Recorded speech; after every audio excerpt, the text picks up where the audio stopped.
go. So no theme song? Nothing, so Okay, so welcome to Dos Vatos El Carro. Dos Vatos El Carro. I don't know. Episode Juan. 0001. So Evan, before you started rolling, we're talking about your ED. So even though you're a young man, it can affect you is what the point is.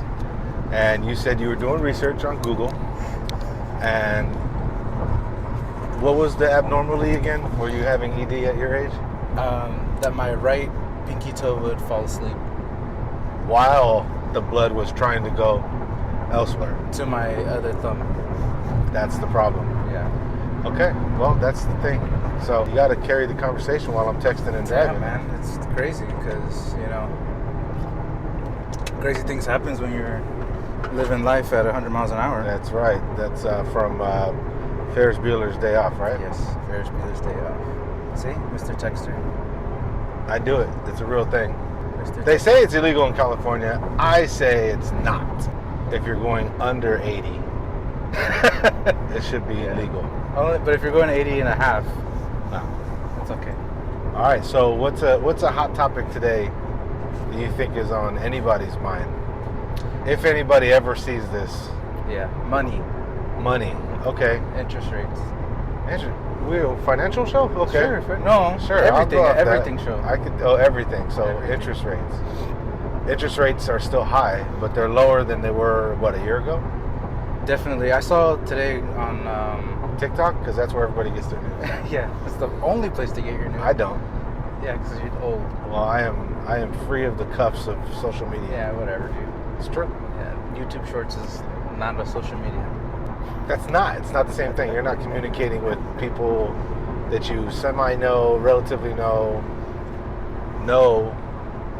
and all that jazz. It's just watching videos. It's like watching ridiculousness in your palm of your hand. It's not the same. That's okay, whatever. not social It's media. literally the same thing as TikTok. It is not. It No, really- because you can interact with other people on TikTok in real time. Who? How? You do. How? You said when you started following that BBL channel is that when you were able to literally connect with other guys who are interested in getting BBLs, which is why you decided when you went to Puerto Rico to go to the Bad Bunny concert. We knew that BB stood for, you just left out the L. Yeah. So it's all good. Yeah. But yeah, it's not the same as social. It is. It's the same as TikTok. It's You not. look. You can It's go. not. Yeah, it is. It's not. You want me to tell you why it is? Go ahead, you can try it. Because people post videos just like they do on TikTok. Okay. You don't have to interact with people like Instagram. They have lives on TikTok and on YouTube. It's the same thing. Where do they have lives on YouTube? Well, I don't watch the lives on YouTube. Well, you don't have to work. I'm just saying. So I'm that telling you, there is that's lives. it. But I didn't even know that. But you knew that about TikTok, right? I knew that about TikTok. 'Cause Yes, you're because on I TikTok. use TikTok For what? to watch videos for entertainment purposes. Videos. The same way you watched that one about the donkeys and the tacos. Well, you're the one who told me to look it up because you were just there at Puerto Vallarta having donkey tacos. Donkey tacos. Yeah, so It's it is crazy. what it is. Anyways, Okay, so your interest rate's gone down. interest rates have gone down. You're I gonna saw- refinance. eventually. Okay. But I saw that they went down to they didn't go down to, but the Fed cut it at a quarter. Like a quarter from whatever it is. I'm not. A quarter point? Yep. So what is it at now? 6? I think 6.5 or 6.25 maybe. Because the last time I saw it was 6.75%. And they're supposed to be bringing it down another couple of points. Yeah. Or another point, I hear. Yeah, they said it's the lowest it's been since December of last year. That's good. Yeah. So it's very interesting because I'm curious to see what that's gonna do as far as cars, like buying cars and stuff like that, or just financing in general, even with interest the safety. Because we are in the industry of cars. Exactly. Yes. Got it. Okay, so for those of you that don't know, Which is everybody. we do a form of auto reconditioning Yeah. that is a specialized trade called paintless dent removal, where we can remove dents and dings from cars same day without any body work, Bondo or paint. Yes. And we'll be venturing off into a new adventure section of that to further the auto reconditioning and doing refurbishing of bumpers and touch-ups and alloy wheel repair.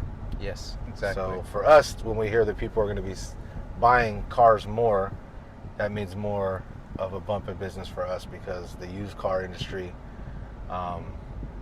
is like a bread and butter thing for us. Mm-hmm. And then we have our retail side also that's very important.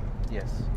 But the interest rates affect the wholesale side more. So yes, yeah, that's going to be good. Hopefully it continues to drop a little bit, just so people can be able to afford homes. Yeah, I just feel like since they are coming down, Excuse me, people will be more inclined to want to buy, because as you know and I know, with higher interest rates, people they want to hold out from buying or financing anything, right? Yeah. Because they feel that, oh, I can just wait and it'll go down at the same price. I'll get a better payment. But yeah, that's another topic too. Would you tell everybody how you got into PDR? That's an interesting story, actually. I be ready to be amazed. Just kidding. Boring story coming. No, I was traveling to Canada. It was Vancouver, Canada. And my buddy, one of my best friends since like third grade, was living in Seattle. And I think we were 19, 20 years old. He had just gotten married. And he had been doing PDR for approximately a year. And he had just bought himself a house. And we drove down to Seattle from Vancouver to go visit him. It was a group of friends that was with me, and they knew him too. And so we had driven down to go see him. And he was newly married, just bought a new house, and the fool pulls up in a Range Rover or something. And that was really it. I asked him what he was doing for a living. He explained it to me, and I didn't even really know exactly what it was. Had an idea. Hooked me up with the company that he was working for. They had a headquarters in San Francisco, and so he hooked me up with them, and I had an interview that next week that I got home. And then a week after that, I quit my job and was off to St. Louis for training for 2 months. And so 27 years later, then, here I am. And I can afford to drive a Hyundai now. The best PDR guy in all of California. It's nice. No, not the best in California. But top 10, I would put myself up against anybody. Yeah. For sure. Yes. But yeah, it's one of the best decisions I ever made was getting into this trade. But you never had heard about it before, right? No. Even then, back then, it was still relatively in its infant stage, and even now, it's still not a lot of people know it exists. It's getting more popularity because of YouTube, and people are seeing what we are actually capable of. Some really amazing technicians out there, so they're able to see what we can do, how much money we can save people, just with the maintaining the original paint on people's vehicles, and just saving them from having to go to the body shop. A lot of times we'll come even under their deductible, and it helps them out for resale or trade-in value, because it doesn't go on their Carfax as a car that's been in an accident. Because even if you have a bumper scrape or a dent in your bumper, or a fender that's been kind of got a big dent in or whatever, and if it's something that we can fix, then we'll do it. But if you go to a body shop and have it fixed, no matter what, even if it's something that wasn't collision, it'll go show as an accident. It's funny, when I when I sold my truck, the guy that came and picked it up, he did run a Carfax on it, and that time I had got rear-ended. Mm-hmm. Even though it wasn't a crazy accident, or damage to my truck, it still popped up like minor collision. He's like, "What was up with that?" And so I had to explain it to him, not show him pictures or anything. So yeah, it can bring down the value of your car real quick. Fortunately, he didn't make a big deal about it. Yeah, you get some people but some people will try to bring you down on your price by thousands even. Yeah, especially if it's like a higher end car too. I had a customer hit me up on Yelp just I think it was yesterday or the day before, and I felt kind of bad for him because I wanted to help him out, but it's like the situation was that they had a huge dent in their door. I could have gotten it out. It had some scratches on it, but it looked really, really bad. And it was a nice car. I think it was like an Infiniti or something. And so they had been getting lowballed like crazy by like $2,000 to bring the price down on this car. And the dent could be fixed for sure with some touch up.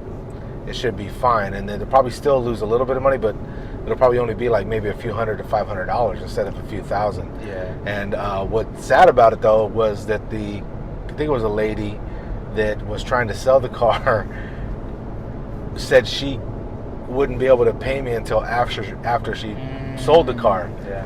And you know, in any business, you can't really do work like that because you're kind of putting yourself at risk of not getting paid at all. Yeah. Because all they have to do is leave and never see you again. Yeah. So I felt kind of bad, and I just said, I even told him like, well, maybe you can find somebody, because I quoted her like $480 for me to get this dent out, because I could have gotten the dent out and saved her, you know, a lot of money. But I told her like, maybe you can borrow the money from somebody and then pay them back once you sold the car for you know, as close to full market value as possible. But you know, people are different. She never responded back, so I don't know if it was her trying to scam me. But I gave her somewhat of a solution to get it done, but who knows what happened. Yeah, but you gotta be careful with that. Yeah, you never know what people. It was like that dude I worked on this guy had called me up he had a 89 BMW 325. And remember that I told you about that story with that guy? Yeah, this guy had called me up. He had this BMW and he said it was at a warehouse, and the car only had like less than like 1,000 miles on it. Something crazy. It was like, I think it was either less than 1,000 miles or less than like 5,000 miles. I don't remember. But still low mileage. Yeah. And he said, yeah, it seemed all legit. And I was just like, okay, cool. And so I met him, and then I had to follow him to he said a warehouse. It was really at a consignment shop.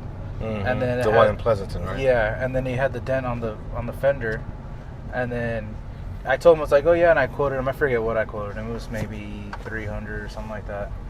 And he's like, yeah, okay, no problem. Go ahead and fix it. I'm just gonna run to the bank real quick, and then I'll be back. And I was like, perfect. And normally that's cool. It's not a big deal. But I work on the car, fix the car's done, and then calling him. I waited there for like an hour and a half, nothing.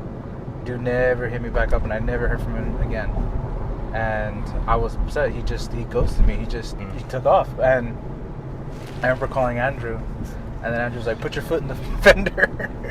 I would have put that dent right back. But I felt so bad because the car was basically a brand new car. But I mean, yeah, it's like, it's a principle at this point. Just put the dent back. If he didn't pay you, just put it back. Yeah. You know, doing him a favor. Yeah. But now he can take it to a body shop and have new paint put on original. Yeah, for real. Over original. Yeah. And it was clean too. It was crazy clean. Yeah, people are jerks. And actually, you came to mind when she told me, oh, can I pay you after the car sold? I'm like, I'm going to stick around and wait for you to pay me almost $500. By the time you sold the car, you probably wouldn't want to give up. If you don't have the 400 and some change to do it now, you're probably not going to want to give it up once you get some money in your pocket. So that's just some food for thought. Yeah, it's not cool at all. But you gotta be careful. People out there trying to burn you. Exactly. That was my start in PDR. Yeah, and I worked for a company for a couple of years. Got burned by that company, and then stupidly stepped away from full-time PDR for a little bit of time. But in that time, I was able to learn some other skills. And as far as advertising is concerned, I worked for a couple of newspapers as an ad consultant and was building ad campaigns for small businesses and some bigger businesses. So it taught me a lot about how people think when they see ads, what's going to strike or catch their attention, stuff like that. So it's actually helped me out later in life, in business.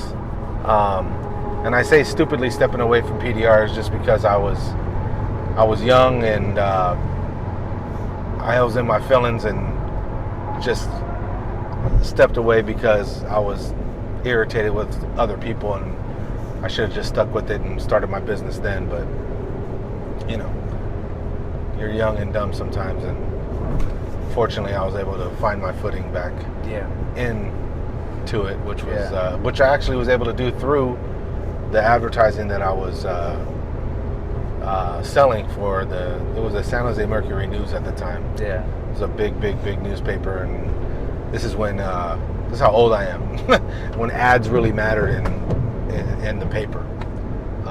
Nowadays it's all online and social media, stuff like that. But I went to a Dent company that's very well known out here. They're like the McDonald's of the Dent world, and talked to the owner and was trying to sell him an ad in the newspaper, and he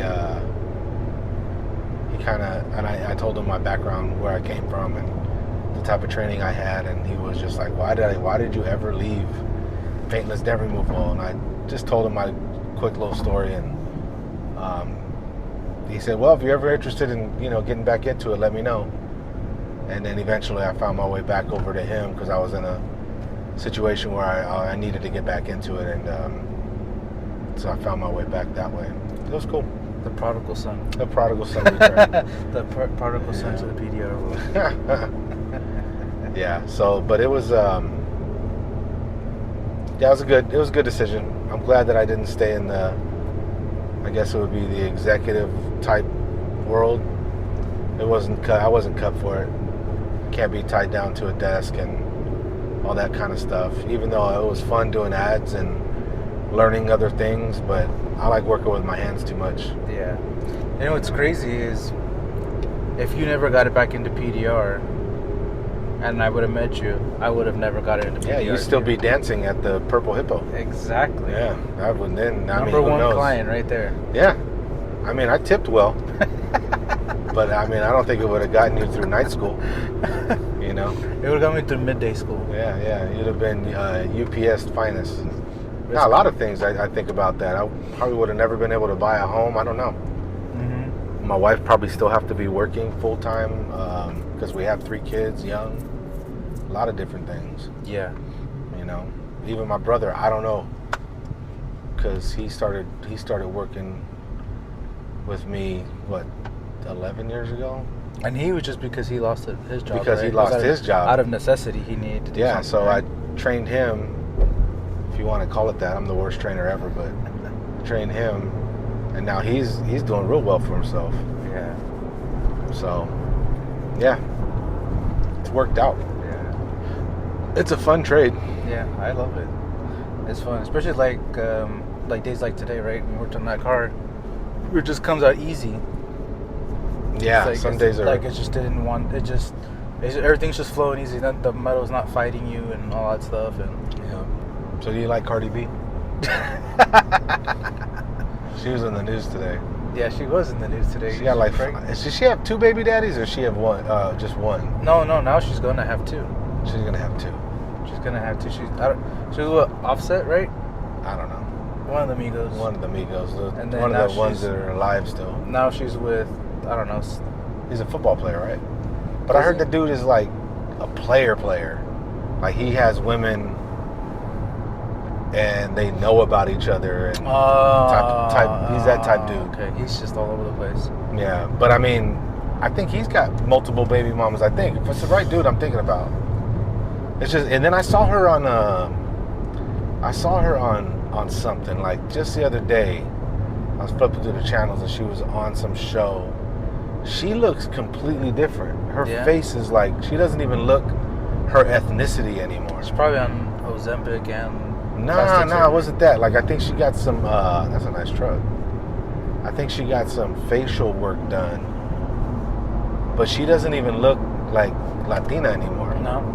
Nah, she looks all like I don't know. She Yeah. looks like a doll, like a non-ethnic doll. Yeah. That's so weird. What do they call it when it's like a friendly, like one of those friendly dolls where it doesn't look like any ethnicity specifically? Oh, I don't know. I forget what it's called.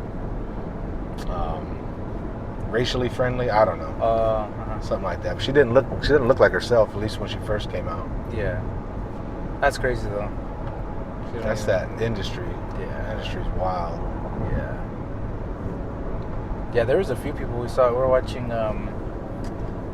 What was on the other day at the Emmys? I think it was the Emmys. Right? That's for TV. I think, right? Award Yeah, show for Nate TV. Bargatze hosted, right? I Yeah. saw his opening monologue. It was good, but I didn't watch it. Yeah, it was pretty good. It was good. But there's some people like that. That one girl from that show Wednesday. The little Ortega chick? Yeah. She came. Man, I don't know. She was wearing like it just looked like a broken chandelier she was just wearing. I'm like, dude, what are you wearing? But like, yeah, I don't know. People look They weird. gotta do that stuff because That's what I was exactly. So did she look weird, or was it just her? Yeah, outfit? well, that and then like her face was like super sucked in, and then like I think she shaved her eyebrows off. What? Yeah, it was. Yeah, That's weird. odd, very odd. That's what that industry be doing to people. People Yeah. come in normal and they end up tripping out later. Yeah, exactly. You know, but I don't know. I could never be in that industry. No. It's too pretentious.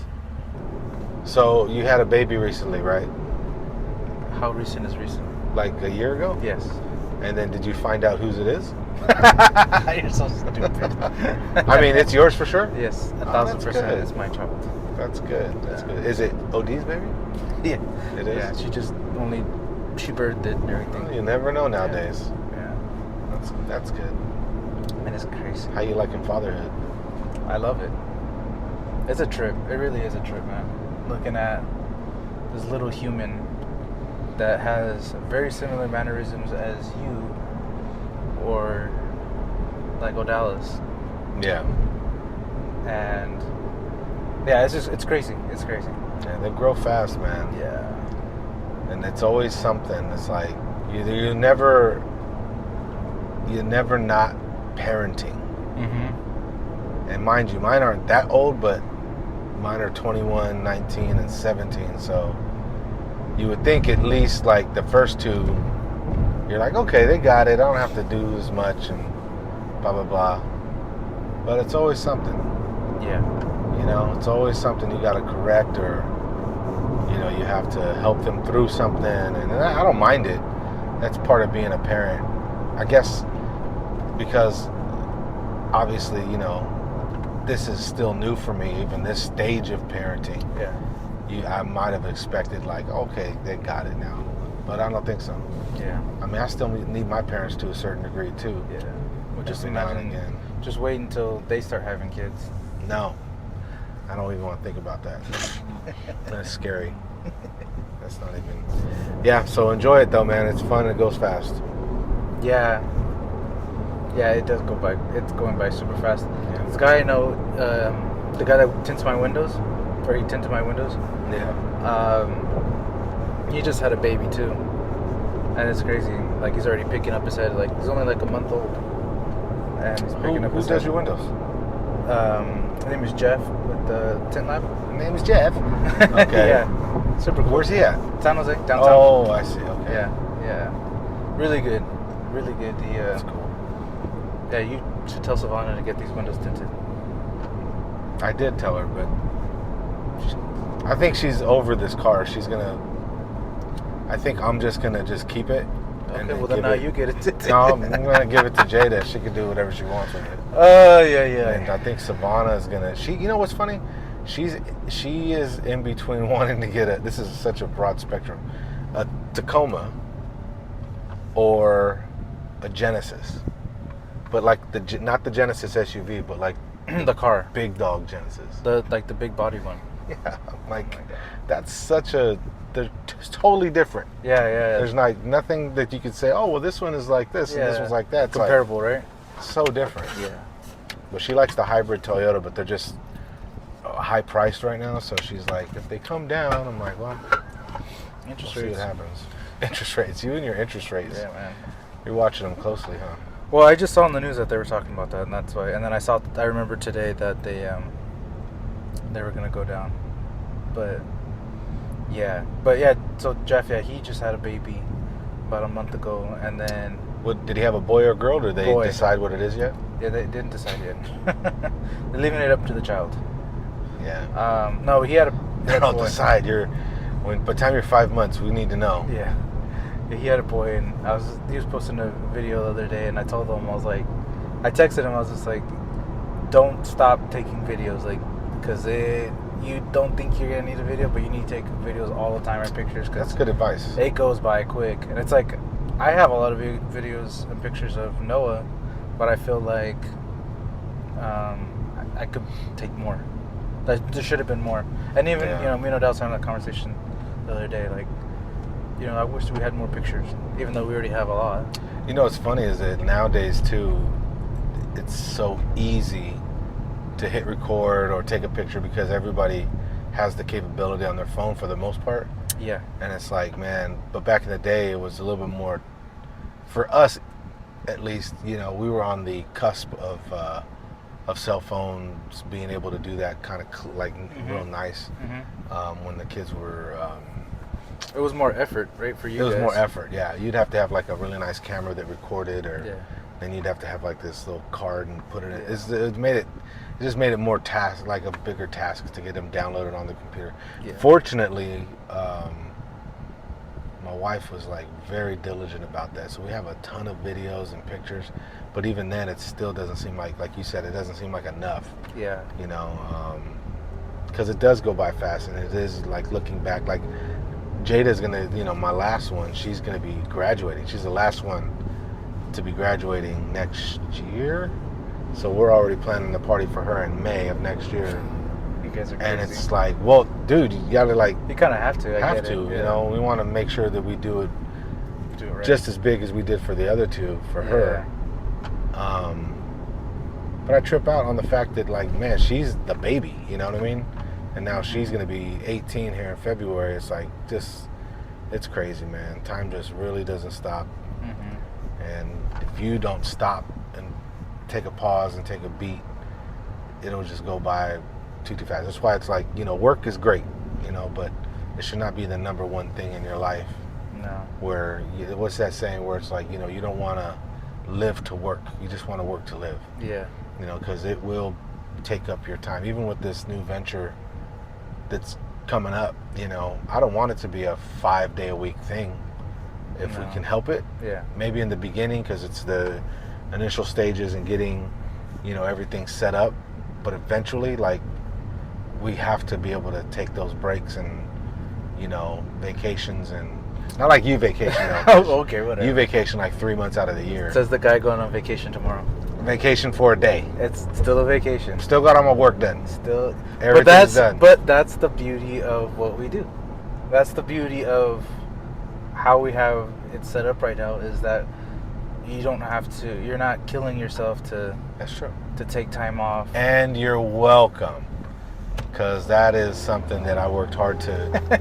I know, but I'm saying, but like even in like any other PDR guy, right? Like the guy we talked to, it's just like, well, if I don't feel like, I don't feel like going to work today, well, yeah, I guess what, I'm not gonna go. Yeah. I can afford to take the day off and relax, and if I want to spend time with my family, I'm cool. Which is more important than work. Yeah, and it's like, so you can easily just, it's not like you're working, like you said, you're not, what does he say, living to work? Living to work.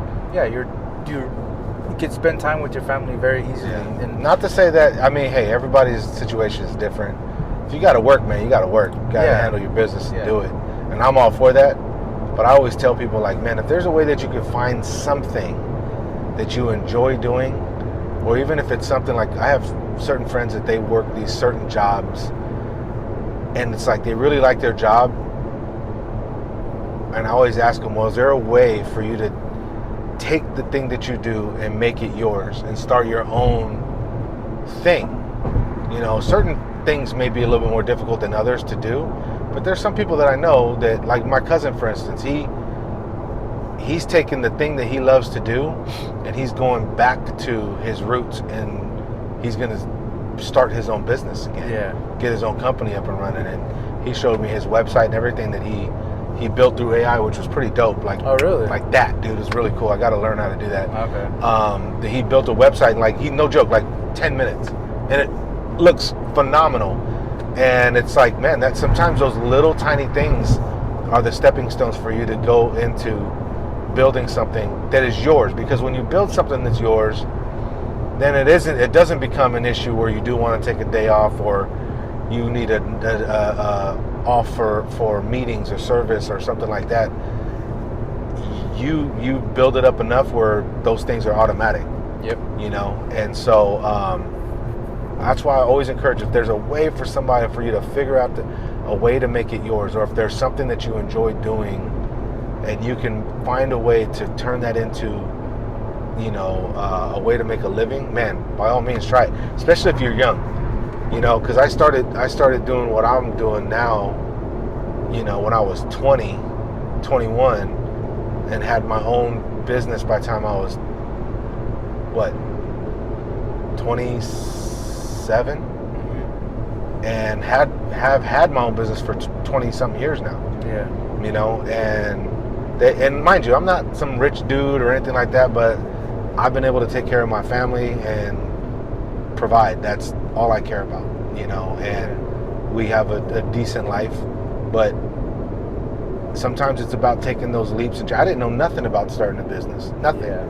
You know, but I utilized the relationships that I had and still have, you know, like I mentioned, my boy Dustin, who got me into this industry, this trade, because he had his own business before I did, and he's uber successful, and I look up to him that way because he kind of laid the blueprint out for me and helped me out. So if you know people that are business owners, if you have friends or family even that are in any kind of business, man, pick their brain. Yeah. Because I used to do that, like I said, when I was doing advertising. I would pick those business owners' brains, and it was comical sometimes. Like, I'll run into some people and they're like, man, how are you even in business?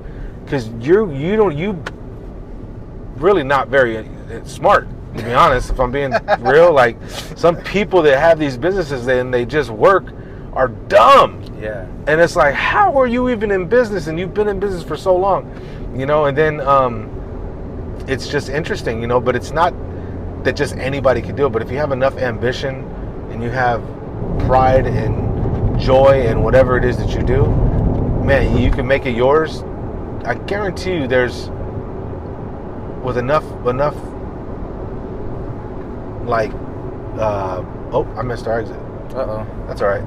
Talking too much. Yeah. My wife always tells me I talk too much, and that's why. Sure. But if you have enough I don't go that way. gumption to stick with it, Yeah. the odds of you being successful are pretty good. Yeah. I think. Yeah. You know, especially if you find something that it's kind of a niche industry, people need it to a certain degree, you know. I mean, man, look at all these people that are on social media. They sell these products, you know, and my wife buys them all the time. Yeah. You know, oh, I saw it on TikTok. I hear that all the time from so many people. Yeah. Which, you know, that's where I think social media is beneficial for small businesses and businesses in general. But a lot of other ways, I don't think it's beneficial at all. Yeah. I understand. Yeah. Do you? I do. Yeah, that's good. Man, look at this. All because you missed an exit. Man. Yeah, no, we'll see. Still, I can get off over here. Should I just take the back roads? Man, it only added like a minute to the time. Let me see. I gotta wait. Yeah. So what got you into marriage and kids?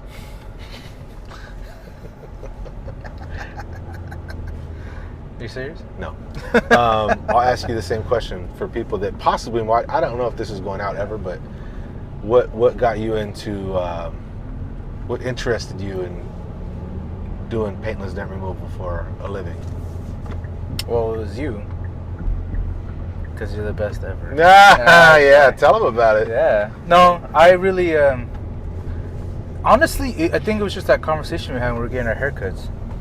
What conversation? The one you were just like, I think you had asked me like what I did over the weekend or what was I doing. That wasn't at the meeting. No, that was when Hona was cutting hair. Yeah. Really? Yeah, that was. Yeah, I remember. It was my grandma's house. Oh, dude, I tell the story so different. Oh. Tell me the real story. Then. Oh, well, I think it was that. It was one of the two. It doesn't matter, but it was one of those two. So, tell me. I want to know now. Now I'm really curious. Okay. I remember is you had asked me like, what were you doing this weekend or something like that, and then you're like, I was dancing. I was dancing on my. I went to the disco. I was at the disco, and then I fell in the refrigerator. Then I put a dent with my elbow, and then the guy was like, "Hey, what are you doing, man?" Hey, Emilio. No, go ahead. Emilio. No, but I think you had asked me about what I was doing, and I was telling you I was working on my car, this and that, and you had like taken your. Didn't you either took a turbo out and put it back in, or you put one in, right? Yeah, I think I was like rebuilt your engine. Yeah, the supercharger. That's what it was. That's what it was, supercharger. Yeah, I took it off because of something I don't remember, and then I put it back on, and then I was doing a bunch of stuff to my car, and then you had asked me, "What are you doing for work?" And at the time, I was working for the city of San Jose at the library.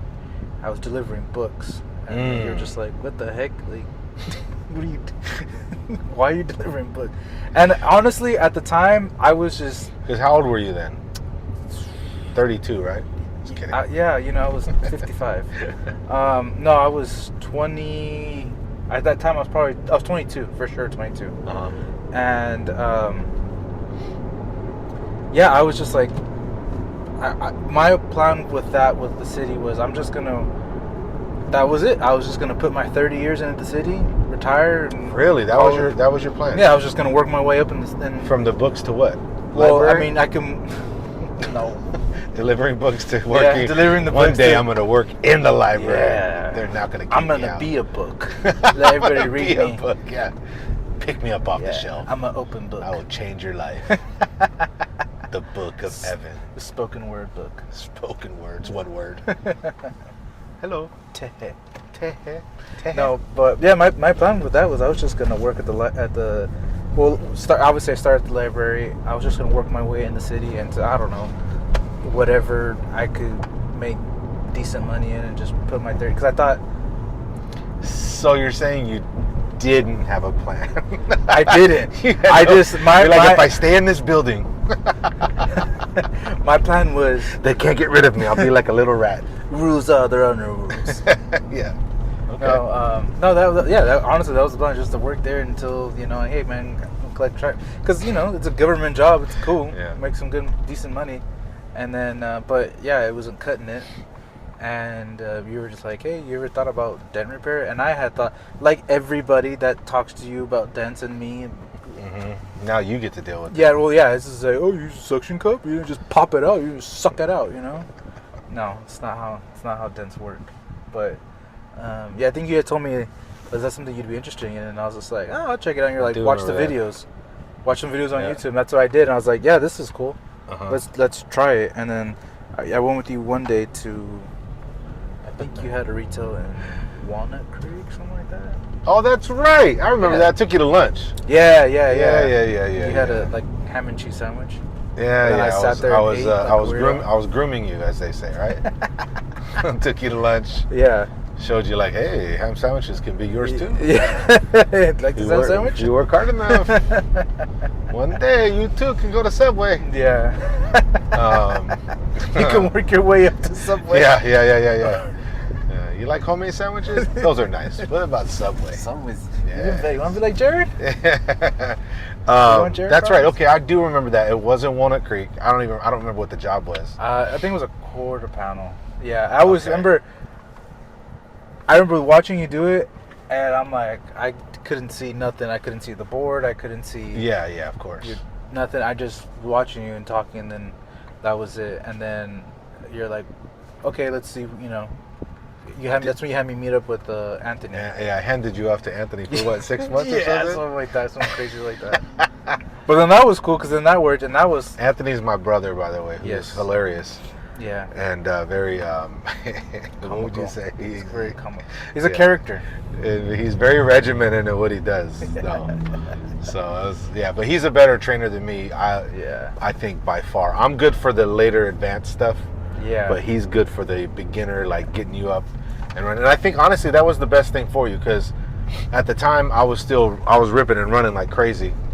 And, yeah, you didn't have time for me. Anthony had the time to put in Yeah. for you, which I think he was a good fit for you for sure. Yeah, and then I mean, still to this day, like we Yeah. get along really well. So it wasn't like a Big bro.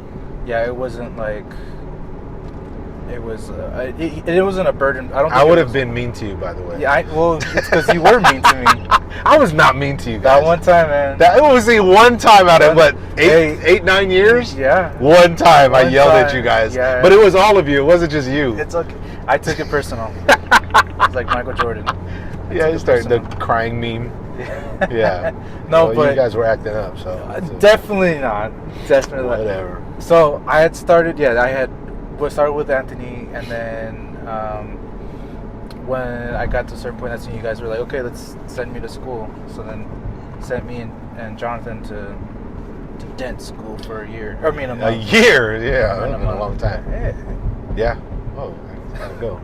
It's gotta go. Gotta Dang, go. jeez, easy guy. Couldn't wait for the tree. The tree's right here. Guess not. I Um, know, right? Go behind the rock. just everybody come to the I other know, he's just like, hey, guys, Hey, guess my religion. Guess Oh my goodness. Yeah, so that's okay. So yeah, I forgot that it was at the barbershop at Ona's. Yeah. Okay. And I've then- been telling everybody it was after a meeting or something. It was Because I one- remember, but the conversation was still the same. Yeah. Because I'd asked you what you did over the weekend. You told me, and I was just like, what the heck, dude? And you're young and Yeah. fit. Like, what are you doing with your life? Yeah. So you were like a little abandoned kitten. I had Yeah. to pick you up and Yep. feed you milk. Yeah. But yeah, went to school and then came back and then been rocking and rolling ever since. But Yeah, you're one of the best out there too now, which is pretty cool. I don't know about that. No, it is. It's pretty cool to say. I always tell everybody, it's like doing what we do. It's not for the faint of heart, in the sense of like, it takes a lot to be honed in and for it to click and come together. You have to really be committed, and you admit it. Like once it clicks for you, though, you're like, okay, now I get it. How metal works. How how you have to approach a dent properly in the right way so that it comes out clean. All those things. Once it clicks, and not that it becomes easy, but it becomes manageable and easier in the sense of like understanding, and then you're not daunted, you're not scared by taking on certain types of damage or what have you, because it all boils down to just manipulating the metal and all that kind of stuff. So yeah, it takes a lot though, but it's not, you got to be committed for sure. Yeah, definitely. But it's rewarding. No, and that is the best part. That's the thing with the best part about it is rewarding. I really enjoy doing what we do. Yeah. Because it allows me to take a problem and turn it back to where it was, to restore a car back to where it was. It's fun. It is and you fun. get to see and work on all types of really cool cars. Yeah. Exactly. Yeah. Exactly. But yeah, that was cool.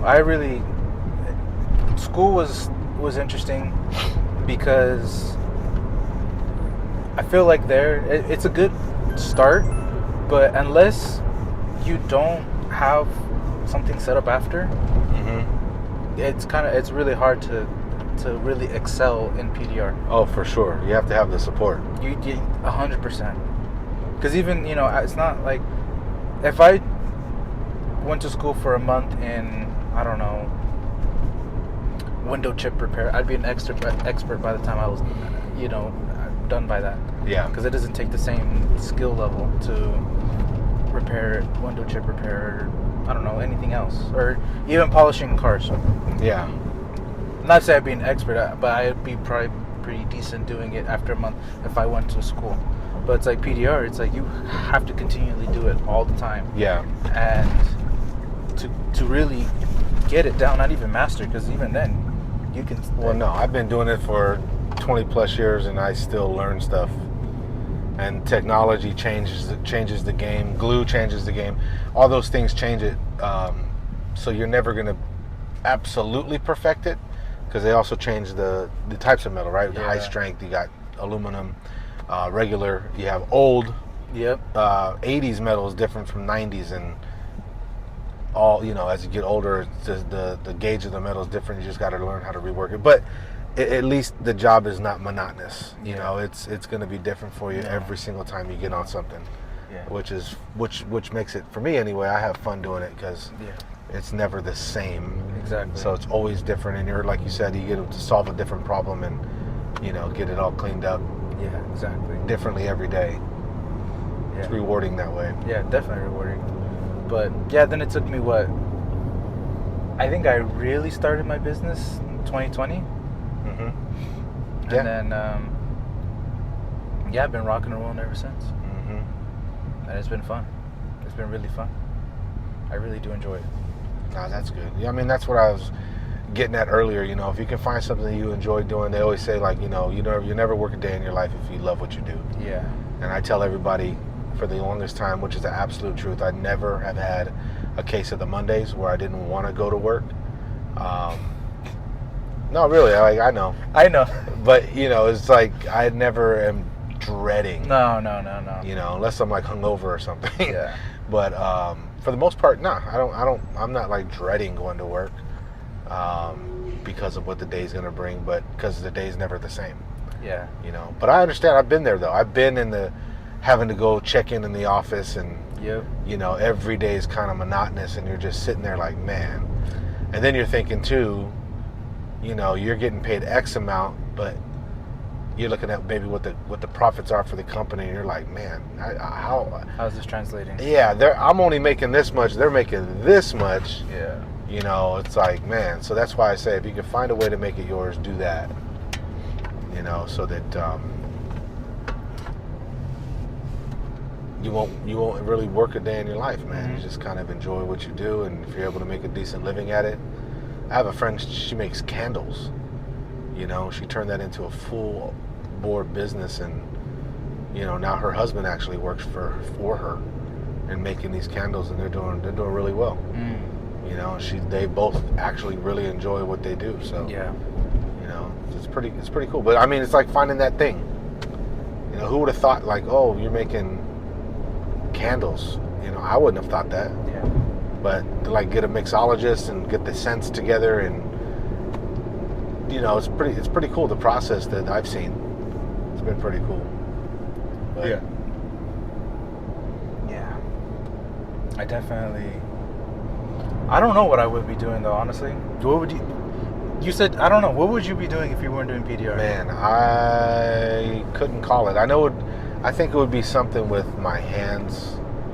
Hand model? No. I would be probably. I would think building something maybe. I don't know if it would be full on construction. It might be more finish work, like specialty type work, because I kind of lean toward that more. Yeah. But definitely something that would require me working with my hands. But doing that, I mean, man, who's to say? I don't know. I was never really like technology driven, so that I don't. And that sucks, because if you're not, you kind of miss the boat, because that's what this world is built on in a lot of ways. But what is overlooked a lot of the times are the blue collar jobs, are the jobs that are trades. I think it would be definitely in some sort of trade for sure, because that's what I am more, and those are underrated, high paying jobs. But I would have figured out a way to have my own business some way, somehow. Because working for somebody, I mean, of course you have to start somewhere, but it was never in me to be like constantly being like, okay, I'm going to work for somebody for the rest of my life type of thing. Yeah. Because like when I was a kid, I really wanted to be a mechanic. I see. That's what I thought when you were telling me what you were doing. I thought you were going to say, oh yeah, I'm a mechanic, or I'm an apprentice at a an auto place. That's why it threw me so much, because to me, mechanics are so necessary. Especially everybody always says, man, once you find a good mechanic, you want to keep them. forever because they're hard. Because everybody's been burned by somebody who does work like that, or they've heard of stories of, hey, be careful. So that's why when you said you were delivering books, I was like, what the heck? Like, okay, you're wasting your life. No, I thought for sure you were gonna say mechanic. So I could see you being a mechanic. Yeah, that's. But why did you not do that? So I still do love cars, right? Yeah. I really wanted to be a mechanic. And you work on cars still. Yeah, and that's why I think PDR really that was my was a niche, right? Mm-hmm. That's where I felt right in. But like with being a mechanic, I really wanted to do that. Honestly, ever since I was a little kid, I've loved cars.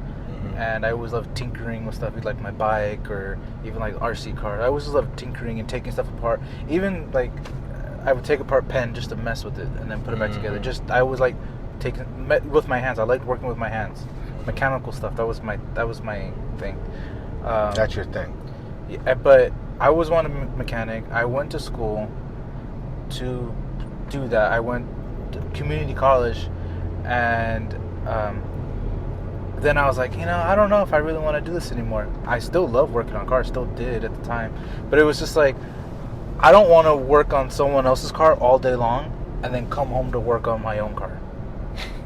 And I was like, because that's going to suck. That's why they say mechanics usually have the worst running cars. Exactly. Exactly. And I was just like, I don't want to do that. And then at the time, it's like why I have a few dents on my truck. Yeah. Yeah.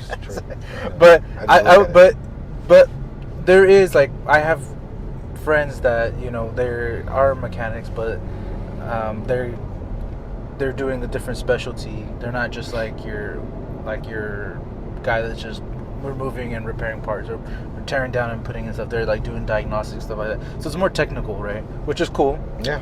Because it's then at the same time when you're doing diagnostics, it's not the same thing every time. That you can't just plug in one thing and it's gonna figure it out. Yeah.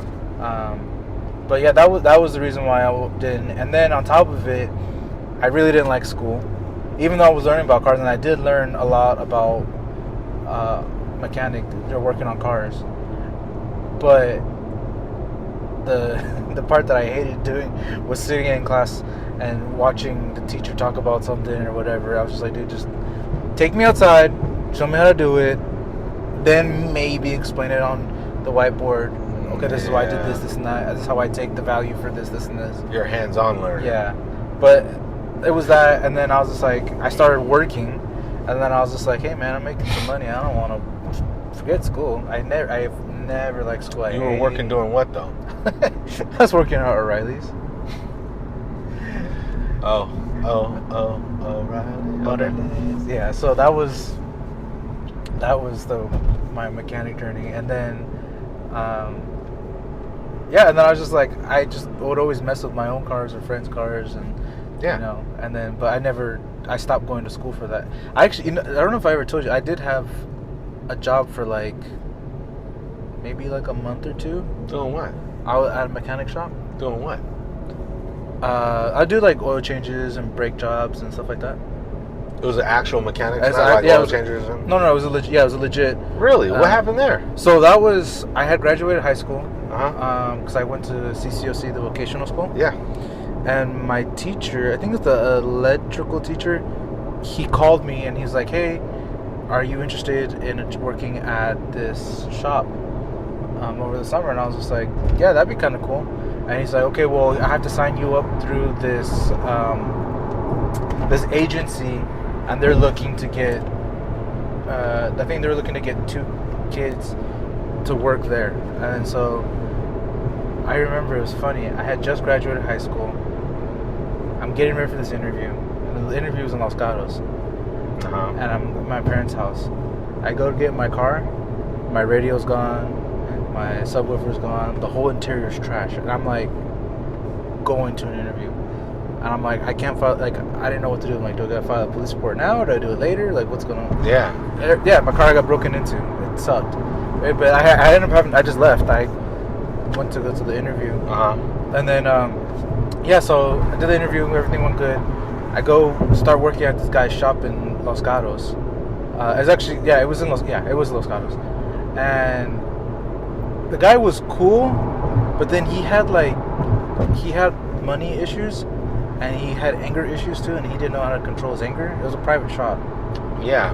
So I remember, I'm 17, and that was my first job that I never had worked before. Yeah. So I'm trying to get the hang of everything, and there was a car. I remember one instance. There was a car that had the AC wasn't working, and he's like, "Why isn't the AC working?" And I was just like, "Well, is the compressor coming on? Is there Freon in it? What's going on?"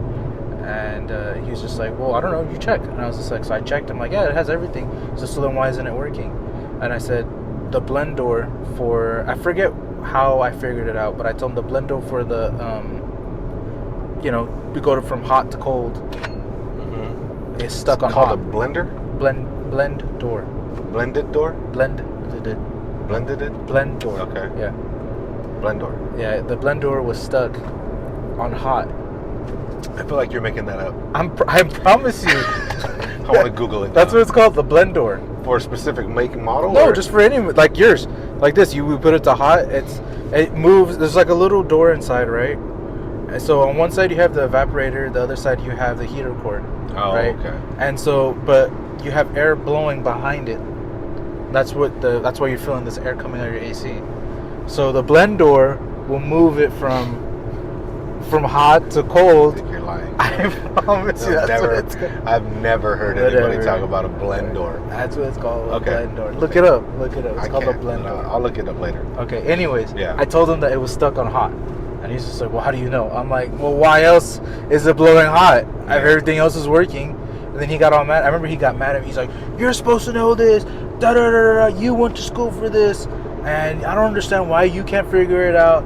And I'm like, bro, like, you need to chill out. And I was not used to being spoken to like that. Mm-hmm. And I didn't know what to do. And I was like, dude, like, I'm telling you this. This is what I think it is. And he's like, well, you're supposed to know what this is. And da-da-da. And then I remember he's like, he told me to go away or go do something else. And then, like, later on, he came back and he apologized. Like, I'm sorry to talk to you like that. I just have a little bit. Is that when he like put his hand on your knee and you got uncomfortable? Yeah. And then he said that his favorite dancer is Andrew Torres. So he treated you like a dancer. Yeah. Is that what you're saying? Exactly. And that's why you. He said he never will forget the night that he met Andrew Torres. That's a lot of people say that though. At the Brass A Rail. lot of people say that. Yeah. On Happy Hour Tuesdays. Happy Hour Tuesdays. Yeah. How do you know about that? You're busting yourself out. I didn't even know they had that. That's kind of cool. That's funny. Yeah, but okay, so you did have it, but he just treated you bad. Yeah, he treated me bad, and then you were like, I'm a homegirl too, Pac-Man. Right? So you left. You can't touch me.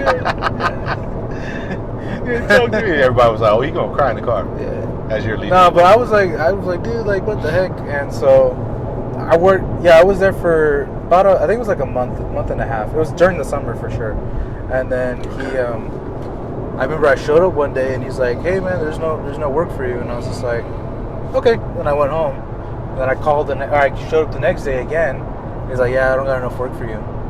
And I was just like, okay. And so I went home. Then I called the next day. Yeah. And he's just like, yeah, man, call tomorrow. And then after that, I stopped calling. Because I'm like, this guy clearly didn't like me. Got it. And then what's funny was the other kid that was working there too, he stayed there for a while.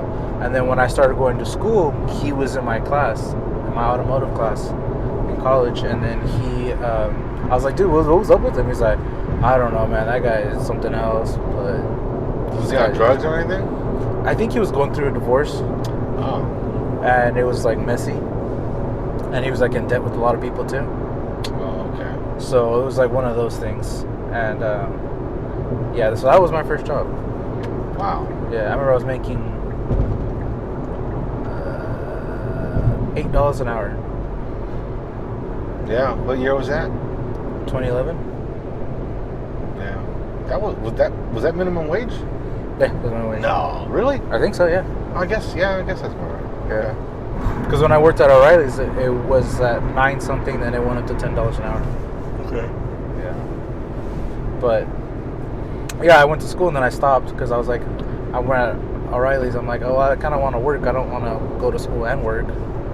And that was it. And then bounced around a little bit, and then that's when I left the library. I was there the longest. That's when you got the city job. Yeah, and I was like, okay, well, this is it. I got into the city because my mom worked at the city, and I thought, this is it. That's why, because you were like, I'm gonna follow my mom's footsteps. Yeah, my mommy. Yeah, no, but I mean, yeah, that was like, I'll go at the city, work full time. Nah, city jobs are cool. Yeah, and it was crazy because there was this one guy he was a coworker. He had been there already like 35 years. He stayed in the same position. He's never moved up different positions. Why? He played the system because he would move to a different job or different department, but as the same position, and every time he'd move, it was a pay raise. So he was like doing like this spiral thing. So by the time he ended up retiring, it was crazy. He was making more than the manager, my boss there, that was managing the department. He was making more than him, and my manager at the time was 26. He was upset. He went to making his 26 bucks an hour. No. He was 26 years old. I think at the time, in like 2016, I think he was making like, my manager was making like $35 an hour, which is not bad back then. But this guy was making like 40, 50 bucks as a warehouse worker. Oh, no way. And I remember good for him. My manager was like upset. It's like, how am I gonna manage him, tell him what to do when he's making more than me? Yeah.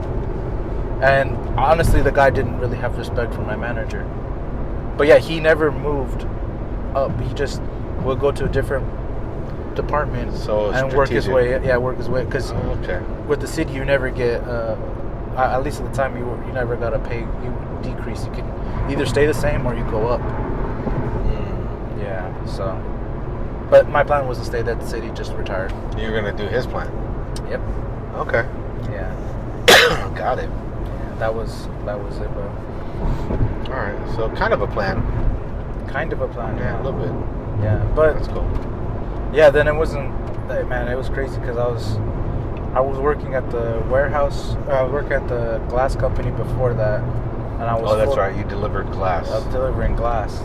Well, I think I was gonna be some sort of delivery person. You're like pizzas, DoorDash. Yeah, DoorDash. Ubers. Yeah, DoorDash of the city. I tell you what, I can deliver things. Yeah. That's why your mom wanted you to do UPS. Yep. Because she was scared for your life. Yeah. Well, I knew for sure I didn't want to work in the office. Boy, I tell you, my son can deliver. You can drop off some packages. He can drop off some things.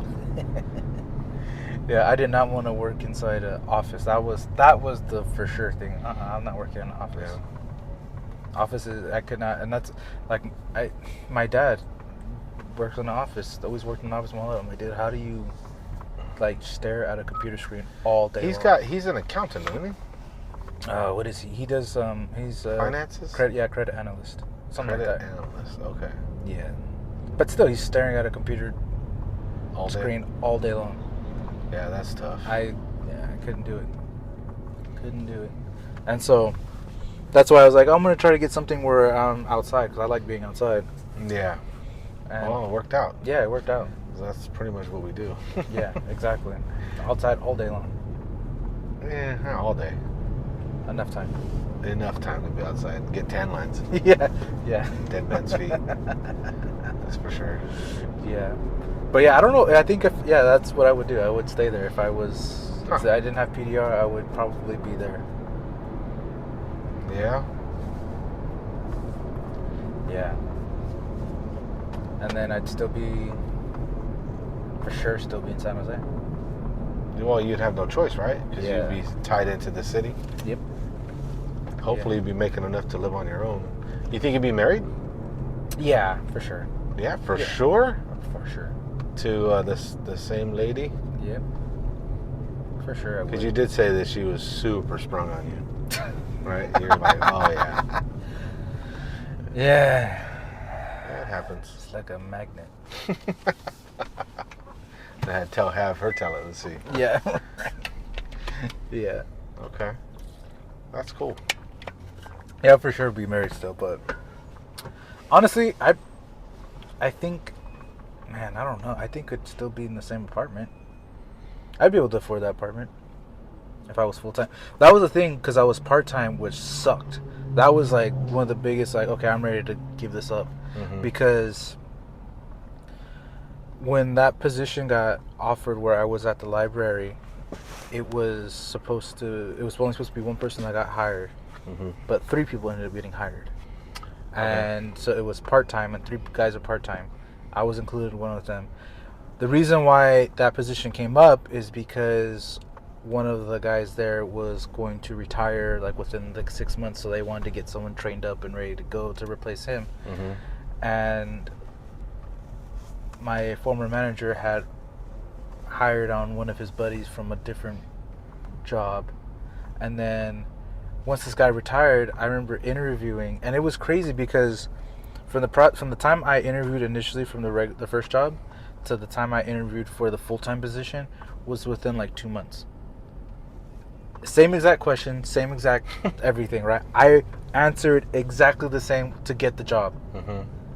I didn't change my answers, anything like flashy. Yeah, and they were just like, no, you don't qualify. Your answers weren't good enough. I'm like, how?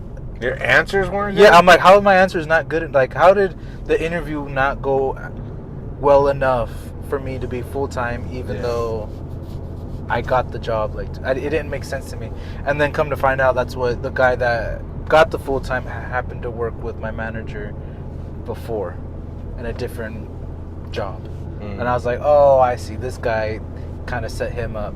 And then that's what kind of like, I kind of got turned off to that. I was like, man, I had started looking for different positions in the city, and there was nothing popping up. And I was like struggling because I was barely making any money. I was making less money than I was at the other job.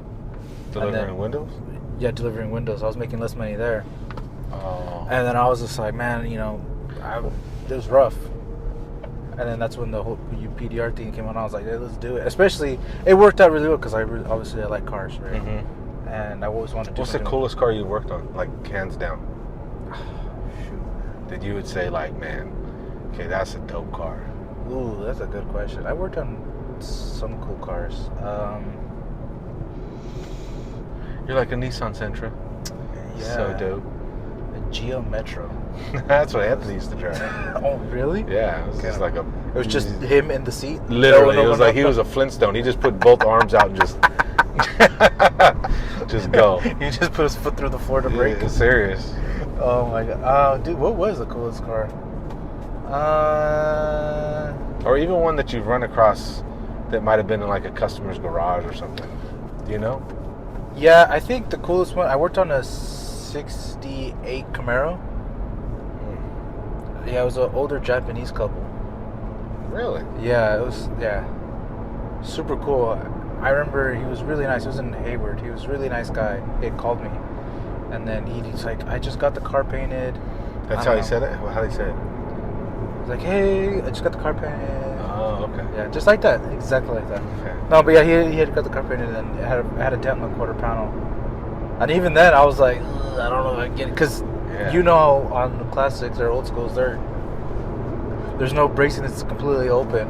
Yep. But fortunately, there was newly painted too. That's tough. Yeah, fortunately, there was a spot for me to get my tool to brace against. And I was able to get it, and he was super happy. It was like a burgundy color. Nice. Yeah. What about you? That's hard because I would say the coolest place was can't say the guy's name, but he is a big time person, and he had what he called a gallery, and in his gallery it was this beautiful. It was not beautiful. It was in a very industrial area,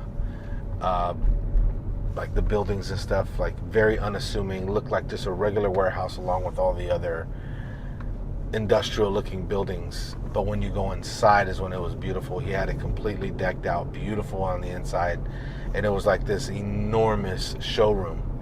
But what he was showing were all the cars that he had collected over the years. And he wasn't that old of a dude. He might have been very mid to late 50s. but just a very, very, very successful businessman. But in his gallery, he had maybe, I don't know, 50 or 60 vehicles. And they ranged from first generation Harleys, like the very first really? Harleys, which were basically bicycles. Yeah. You know, that they had the Harley, logo on they had little gas tanks. It was really cool. And then so far to having a custom made vehicle from I think it was GM. And it was just, I mean, he had Ferraris, tons of Ferraris and like supercars, and just to walk around that gallery was something else. And he had full-time staff that would detail and maintain the vehicles every single day. That's crazy. And then he had this glass encountered, that's not the word, glass enclosed office that was his, and it was just decked out, really, really nice. And then he would have like parties and stuff there.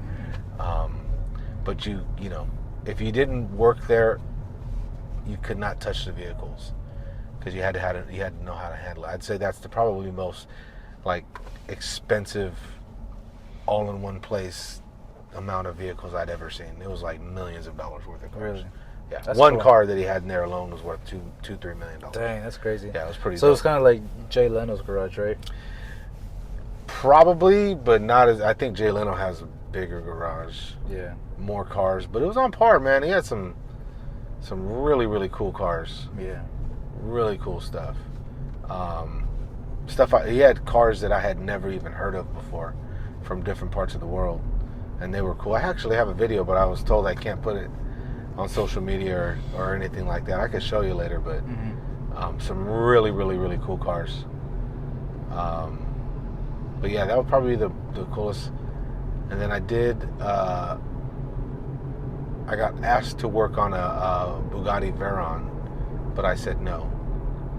Because that car, I think at the time, that one alone was worth $1.6 million. Yeah. And I did not want to touch it. I was like, nah. I don't want to touch it. Yeah, those cars, those are all aluminum, huh? Yeah, and they're stiff cars. So it's like, you knock something loose on the inside of the door, do something and chip something, crack something, you're done. Your insurance ain't gonna cover it. Yeah. So yeah, but that's probably the most expensive car I'd ever been in the presence of. Oh, okay. At that time, yeah. That's cool. Yeah, it was cool. Pretty cool. But you meet some real interesting people. Like there's one guy I did work for. He owned like 13, 15 Ferraris. And I always tell everybody, like, if you saw the guy, you would have thought he's homeless. You would have offered him money because of the way he looked. Just kind of an eccentric dude, but like not the kind of eccentric that is like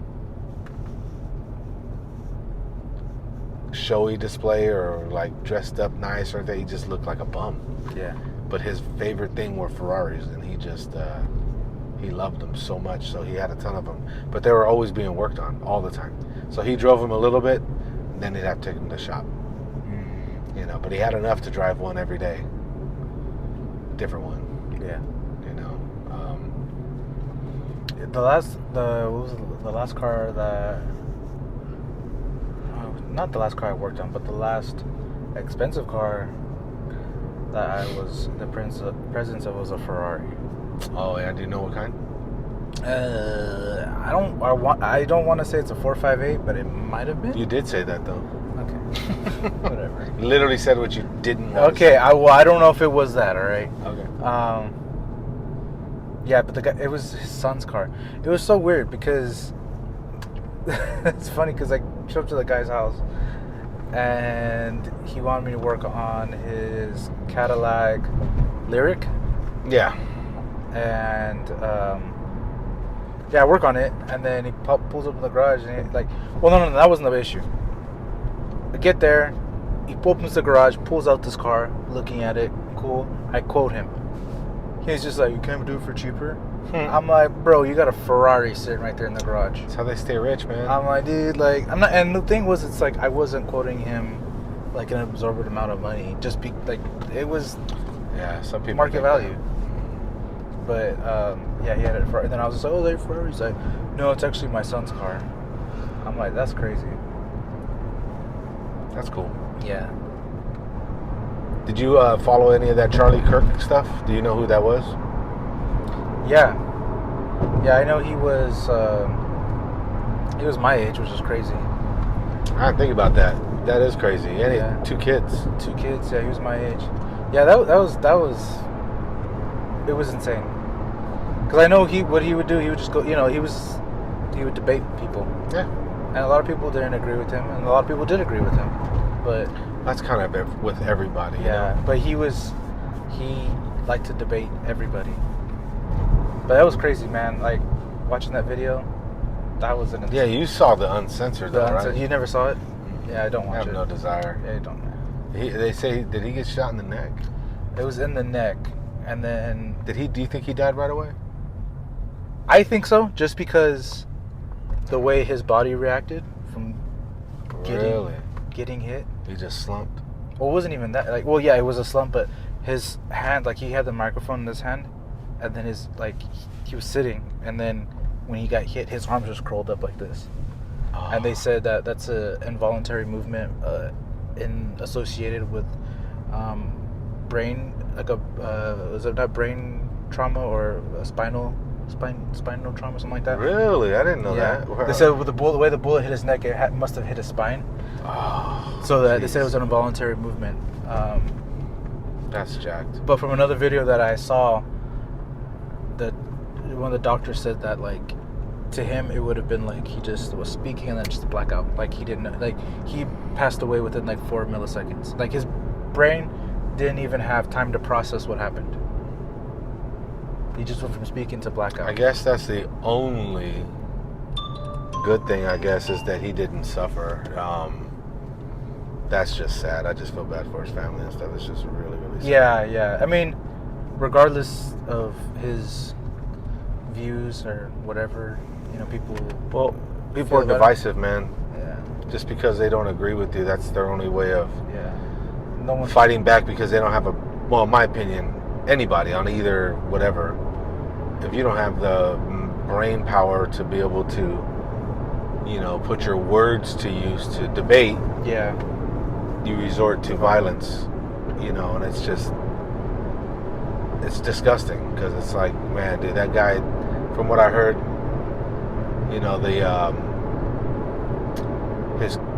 one of his kids, I guess, was playing under the table. Did you hear that?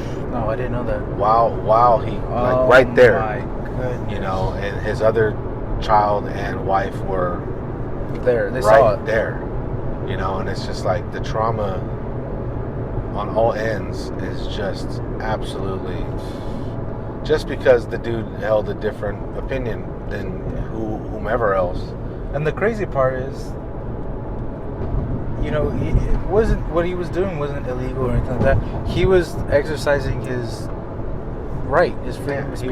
He wasn't being malicious. He wasn't being in any way disrespectful. It was just a debate, or difference of opinion, or him stating his opinion. But it was, I think, an open forum for you to speak your mind. Yeah, it wasn't, so like, it wasn't just like, him. hey, you're just going to listen to me and dictate whatever is going to be happening. But it's just sad, man, but you know what? At the same token, the times we live in, people are fierce. They are without, God in a lot of ways. And it's just so sad, man. It's funny, I was talking to my dad about that. And my dad, he was just, more than anything, it's like, this person was assassinated in front of, I don't know how many people was there. Thousands, right? He was assassinated for it. So it's, regardless if it was, I don't know, like, it was like small, like, if he was killed by just one person, I don't know, it was just like him and the other person. It's shocking because it's in front of thousands of people, right? Assassination, straight up. Yeah, it's assassination. So, but I was talking to my dad, and my dad was just tripping out, like, on the fact that, like, he's young. Well, he can relate because he's my age. And it's just like, how can that he's so young? Guy was just getting started in his life, really. Yeah, and then 32? No, 31. 31. Yeah, he's like 2 weeks older than me. Really? Mm-hmm. He hadn't even begun to really live life yet. Yeah, but I know he was somebody had a lot of influence. Yeah, it definitely did. But it's funny. My dad was, because one of his coworkers was talking to him about the situation, and his coworker said, people, it's crazy this world how it is, and people are becoming, his words, intolerant of each other. And my dad's like, it's kind of true. People are becoming intolerant of each other. I think that a lot of it too is that people are able to express their opinions online, and you get these outliers sometimes where you may be whacked out of your brain, but you'll find somebody online that thinks like you, and it's like, they may be battling mental health issues just like maybe that other person, and they find each other, and then they feed off each other, and then it just becomes this echo chamber. And they may find other people, and it's like they breed all this garbage, and then it becomes this hateful thing eventually. Because like, you ever read the comments on almost any post, you're gonna find people out there making hateful comments. It's like, dude, what for? What? For nothing, because people feel that they have anonymity, and they're not going to be, put on Front Street. A lot of times, unfortunately, they're not. So they feel they could say all these things, and it's like, where does that come from? Where does that come from? Where people just feel they have to be, quote unquote, haters of something. Yeah. But it's just so strange, man. Like, it's just a trip. Like, I even rolls into like the whole Epstein, pedophilia, all that stuff. It's always makes me think, like, if the internet has its place, and it has its, like, what's the word, benefits? I don't know. It's a tool, right? Yeah, it has its benefits where, you can stay up to date on certain things. You could look up information at the drop of a hat. I'll have all these things. But then the internet could be like, they call it the dark web for a reason, right? So it could be dark, and it could be, sinister in a lot of ways. And I always think about it because it's like, man, back in my day when I was younger, my kids hate when I say back in my day. They're always like, back in my day, old man. But seriously, back in my day, like, when you wanted to see anything that was pornographic, you had to really sneak around. You had to go into the, like, you ever been to a liquor store back in the, maybe, I don't know if you ever have. No, but they would have like a black curtain. Yeah, I remember, like, at, there was what was it? Why can't I think of it? Video rental place by my house. Oh, it was like a little family one. Yeah. Ours was called Asparagus Video in Livermore. Yeah, ours was little hole in the wall. Ours is Video 2000. Okay. That's right. Yeah. Yeah. It's like they had the curtain back there. Yeah. And remember, it was like the walk of shame. If you saw people coming out of there, they'd come out like sneaking out, like, ooh, because like, it was something nasty. Yeah, and that's what it was. It brought a sense of shame. But I think that the internet made it so easy to access all of that stuff that it opened up the floodgates for people who are interested in pedophilia and all those disgusting, depraved things to have an avenue to go really search out that garbage. Yeah. And to find it.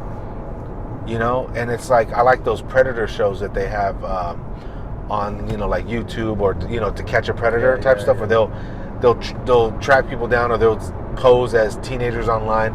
And it amazes me every single time, because I'll watch them and I'll be like, man, these dudes know that this is a possibility, and they still do it. Yeah. They still will reach out because they feel like, okay, this is just online, but then they end up taking the next step and be like, hey, do you want to meet? Yeah. And then it's always like, they always tell them, yeah, bring some wine coolers and, whatever. And it's like they're supposedly meeting these young kids, and then they get caught, and then they start crying. Yeah, and then you know what's crazy? There's It's like, what? like that show with the Chris Hansen. To Catch a Predator. Yeah, there was a guy that was like, I know who you are. You're Chris Hansen to Catch a Predator. And he's just like, you know who I am? And then he's just like, yeah. And then I love your show. yeah, he's like talking to him. He's like, well, are you here to meet this person? Well, you know, then they have their excuses or whatever. Yeah. And then it turns out like that person was there. So it's like, you know, it's not like this is a mystery or anything like that. Yeah. It's not some mysterious sting that just happened. yeah. It's you, like, or no. you got caught up. Yeah, these in things the- happen. yeah. If you are out there doing that dirty garbage, Yeah. you know, the possibility is this. And yet they still, because they got their urges of disgusting, depraved feelings and whatever, or a lot of it sometimes mentally just, they're not right. Yeah. They go for it, they reach out, and it's like, it's just so sad because it seems like there's no way out for mankind to really get out of the mire. Yeah. You know what I'm saying? It's just like there's no hope for man to be able to do anything about it. Yeah, it's true. You know, but it's just a trip, because no matter how many times you see people get burned by the fire, people are still going to put their hand in there. Mm-hmm. You know? Yeah, and then it's just yeah. I'll say it, but then you get like with the internet, you get those. You know, like you said, you find one person's like this, and then another person's like this, Yeah. and they create a group of blah blah blah. it's like you find a community. Yeah, you find a community. Then in your mind, it's acceptable. Well, it Which becomes is normal. okay. Like, well, they're doing it, so Yeah. I guess, and they're talking about it, so I guess it's okay. But even like, Or this person's worse than I am. Yeah. So I guess I'm not. It's not that bad. but even like something that is unfortunately considered normal nowadays, watching porn. You know, the research and all the things like that, it shows that people who, men and women now, because before women used to not be as involved, but now it's like more of a thing, that they become more desensitized to sex, even to the point where they can't even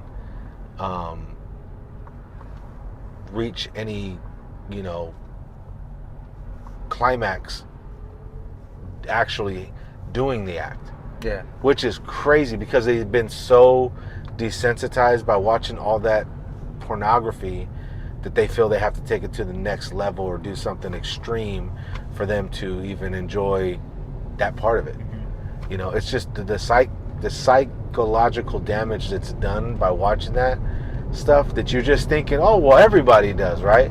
Nowadays, because it's so accessible, but it just really messes with you over time. And then if you do even further go down the rabbit hole of research and how that stuff affects you, I think it's like 95+% of the people who have been serial killers have some sort of porn addiction. Oh yeah. Isn't that crazy? Yeah, that's crazy. Or they've been abused, Or both. or both, and they're usually, you know, addicted to that stuff. And just the fact that that's an actual addiction now is weird. Yeah. You know, because back when I was growing up, that wasn't even a thing. ADHD wasn't a thing. ADHD, I mean, we had kids, we just called them hyper. But nowadays it's diagnosed as ADHD, and now it's like, oh, put them on this drug. Mm-hmm. Not realizing that drug's going to cause, you know, a million more problems down the line. Yeah. Well, no, I shouldn't say not realizing, but maybe the parents not realizing, or the young one not realizing, but that you trust their doctors. You know, it's just a vicious circle of a lot of garbage, man. It is. Very easy. Vicious circle. What is that? It's like a big old hand, Yeah. transformer hand. Yeah, it looks like it, right? Fingers. Yeah, it's sad. It is sad, because Yeah. even like I was listening to something the other day, and they were talking about just I think 20+ years ago, it was 1 in 30,000 kids would get diagnosed with autism. 1 in 30,000 kids. Yeah. Do you know what the statistic is now? No. 1 in 10. Oh my goodness. Think about that, bro. That's So for every 10 kids, at least 10, one of them not has. not 100, Yeah, not that's 1,000. wild. But it went from 30,000, and before that it wasn't. So what causes autism then? Well, you can go down the rabbit hole down through that too. there's a lot of people that think that, which I tend to kind of lean that direction, just because I'm very big on like herbs and homeopathic type of medicines and things. But they say that vaccines, because they're pumping you, like when your kid is born, like I saw it with my own kids, dude, they're giving them like 50 shots into a brand spanking new body. And granted, some of them are very necessary. But then there's some where you're like, why do they need, like they try to give these kids, they try to do this to my kids, HPV shots. Have you heard of that? No. HPV shots to children. And they're saying like, some schools will be like, oh, you gotta have that shot. It's only for kids, well, yeah, it's only for kids that are sexually active, that should have it. Is that the one for AIDS?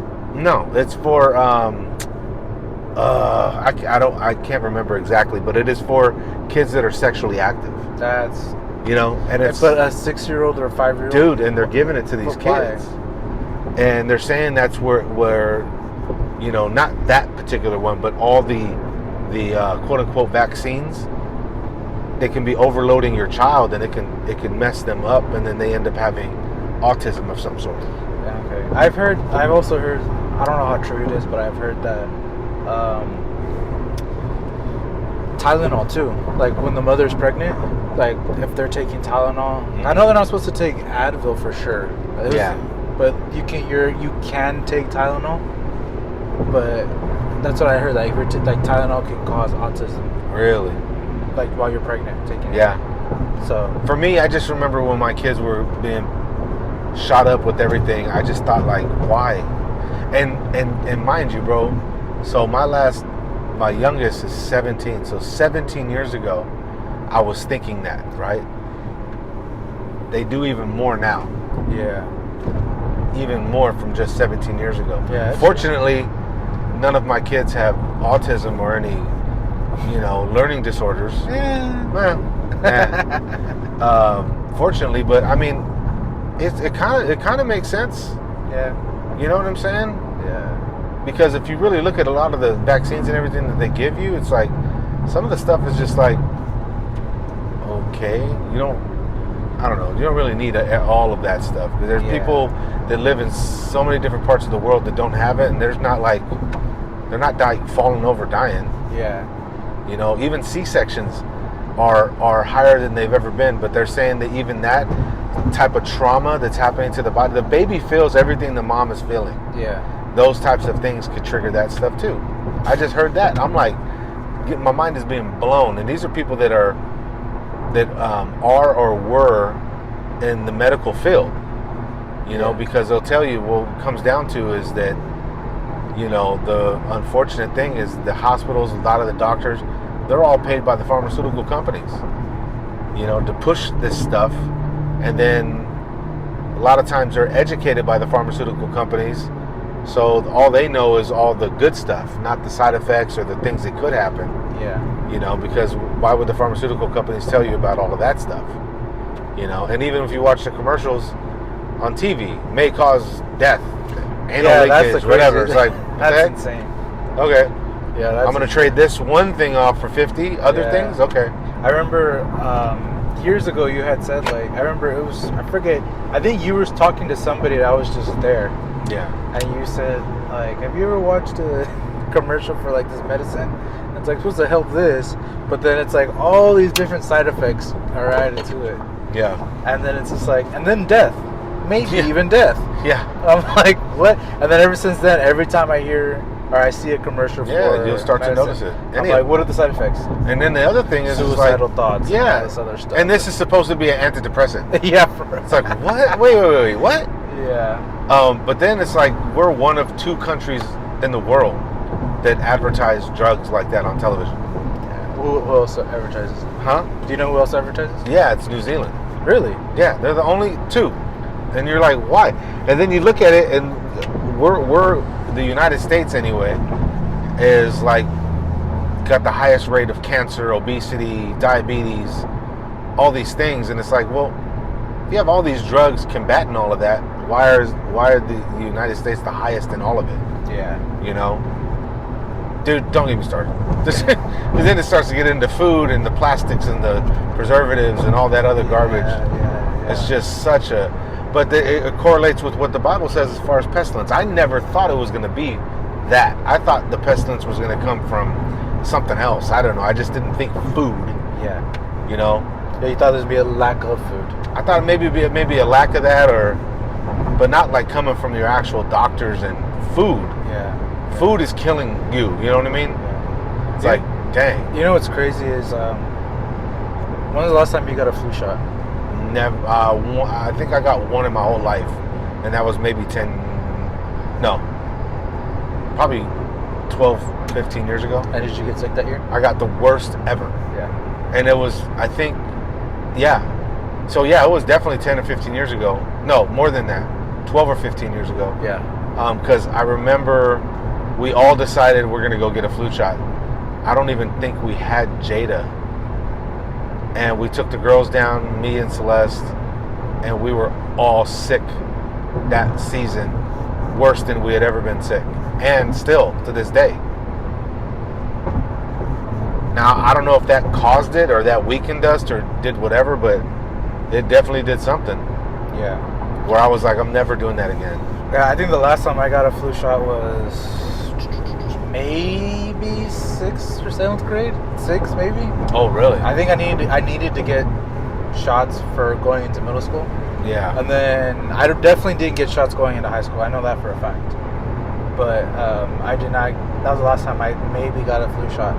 And I've gotten sick, but I've never gotten the flu where I'm just, out of it. Yeah. Even with COVID, I don't know. It's hard to say if the vaccine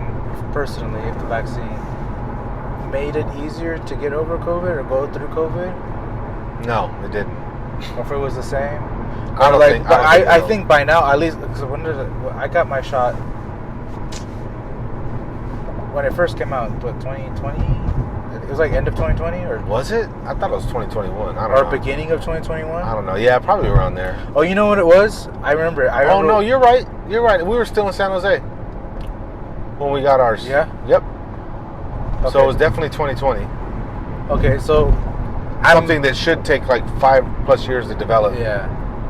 Think about it now. But you get so caught up with everything. Well, scare tactics, right? Scare tactics, right? It's like, and then you don't know what... Every day there's a line at the bottom of the news that says, this many people have died today, this many people on ventilators, and so it scares you. Yeah, slow the curve. Yeah, slow the curve. Remember that? Yeah. But I just remember... Because it was like, at least for me, I'm like, well, I don't know if this is going to get better or not, or is this going to be it. I would like to go out and enjoy things. Let me get this shot.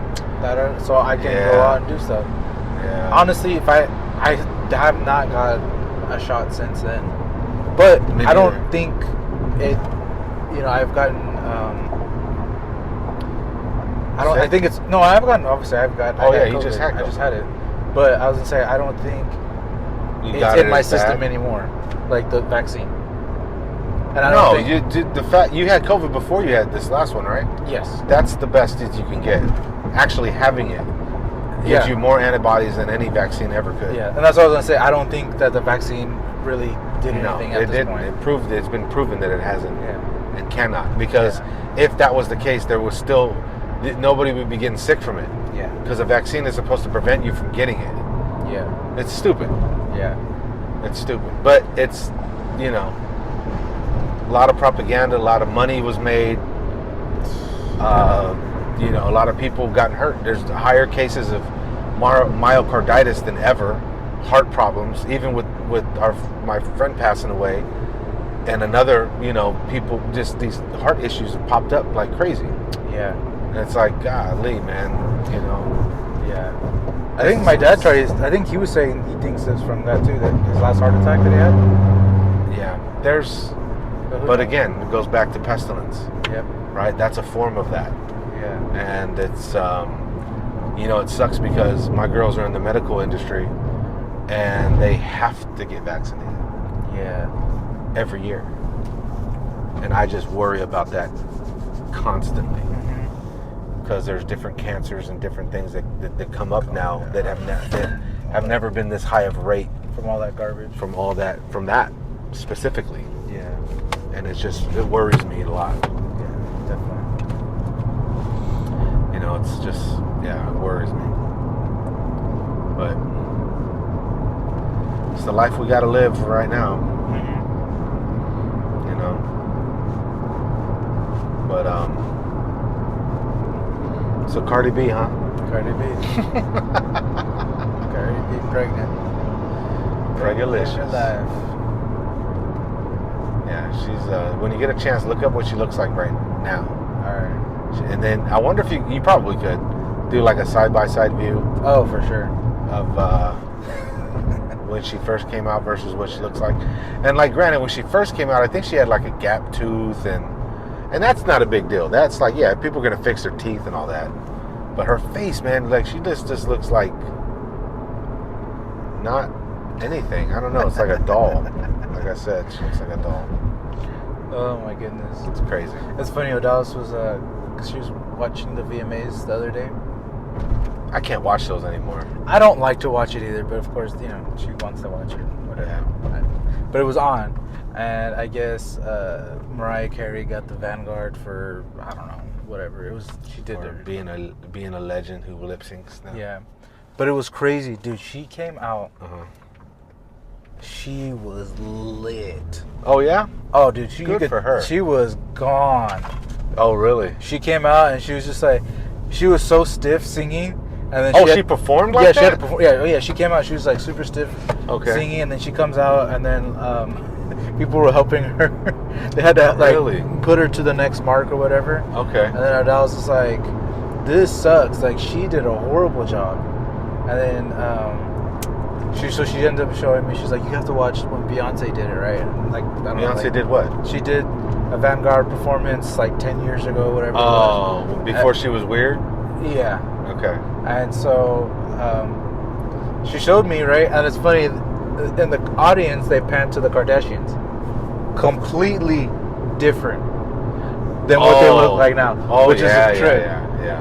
Like, it was Kim, Kendall, and Kylie. Oh, they look completely Different. Yeah. And it's crazy because Which one? Oh, anyways, go ahead. I'm sorry. Go ahead. No, I was just saying it's just crazy because I just thought about like what we were just talking about. Cardi B is just tying it to that. Yeah, they look like completely different people. I think they kicked off all that stuff though. Kim Kardashian kicked off all that. And then have you seen Madonna lately? Madonna looks crazy. She's like 65 maybe, I think. Uh-huh. Like she's up there. And she got like a BBL and she's dating some like 20-something-year-old dude. But she looks weirdo status. And it's like trying to hang on to all of her, you know, whatever sex symbol, slutty stuff she had been forever.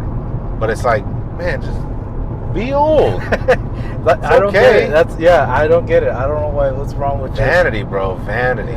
But I mean, narcissism. People don't want to get old, right? Nobody wants to get old, but I mean, it's like narcissism at its finest. You know, it's like you're hanging on so tough that it looks weird.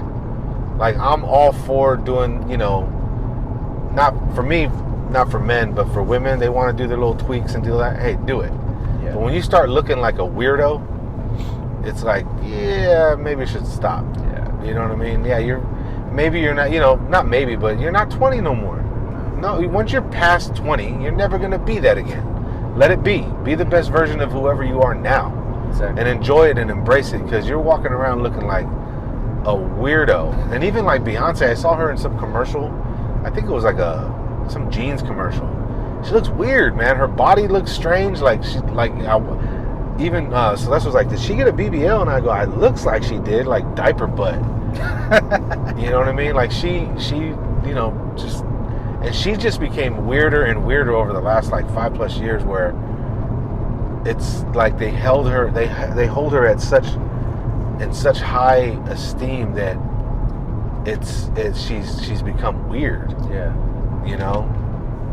I think once you hit that type of celebrity, I don't know if there's a turning back. Mm-hmm. You know, you gotta walk around with security 24/7. Yeah. And can't be normal Yeah. at all.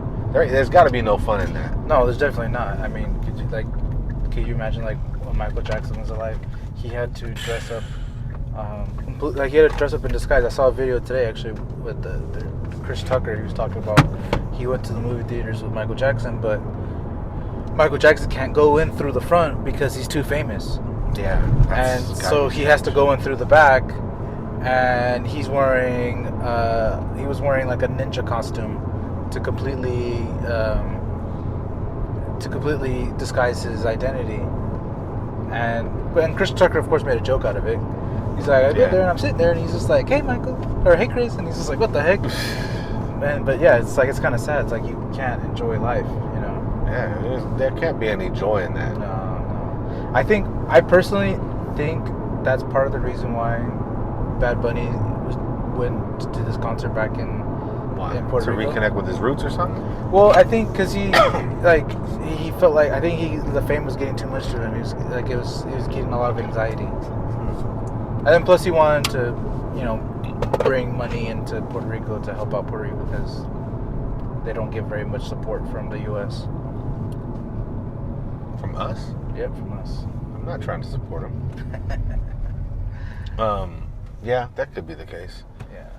It's just, you reach a certain Because I'll be honest with you, his album. No.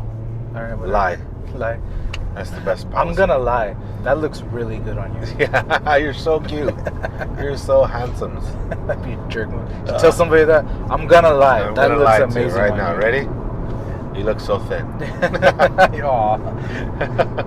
But his last album, not this last album, but the album before that, Mm-hmm. I think he was with Kendall Jenner at that time. He's not with her no more? No, he's been broken up with her for a minute. Been bounced around anyway. Oh yeah, but You think that's like a rite of passage that you got to be with one of the Kardashians?